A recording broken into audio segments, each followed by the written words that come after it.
चेतक एक शानदार घोड़ा, कोई साधारण घोड़ा नहीं था।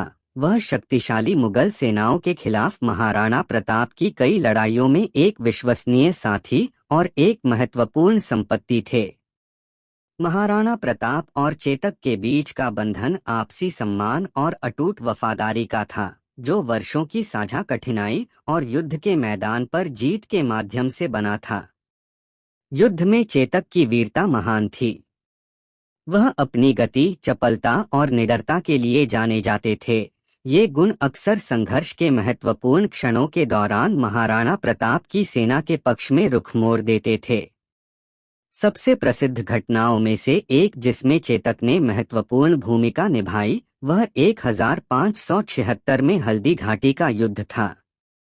हल्दी घाटी के युद्ध में महाराणा प्रताप को अकबर के भरोसेमंद सेनापति मान सिंह के नेतृत्व वाली दुर्जय मुगल सेना का सामना करना पड़ा।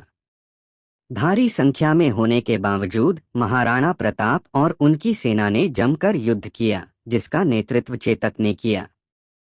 अराजकता और नरसंहार के बीच चेतक ने असाधारण साहस और दृढ़ संकल्प का प्रदर्शन किया। निडरता से दुश्मन के दिलों में सरपट दौड़ लगाई, विरोधियों को अपने खुरों के नीचे कुचल दिया और महाराणा प्रताप और उनके योद्धाओं के शोषण के लिए रास्ते तैयार किए। हालांकि युद्ध में एक महत्वपूर्ण क्षण के दौरान चेतक की वफादारी और बलिदान वास्तव में चमक उठा। स्थिति की तात्कालिकता को भांपते हुए मान सिंह को अपने हाथी पर चढ़े तोपखाने तक पहुंचने से रोकने के लिए महाराणा प्रताप को दुश्मन की रेखाओं को तोड़ने की जरूरत थी।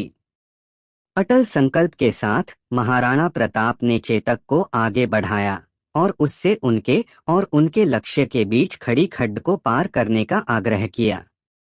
चेतक बिना किसी हिचकिचाहट के चुनौती पर चढ़ गया और एक शक्तिशाली छलांग के साथ कठिन बाधा को पार कर गया।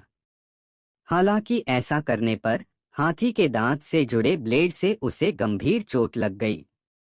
अपने घावों के बावजूद चेतक दृढ़ रहा और घायल होने से पहले उसने महाराणा प्रताप को सुरक्षित स्थान पर पहुंचाया। हल्दी घाटी के युद्ध क्षेत्र में चेतक का बलिदान एक योद्धा और उसके घोड़े के बीच मौजूद अटूट निष्ठा और भक्ति का प्रतीक है। चेतक की बहादुरी और निस्वार्थता इतिहास के पन्नों में अंकित हो गई, जिसने उन्हें भारतीय लोक कथाओं में एक महान व्यक्ति के रूप में अमर बना दिया।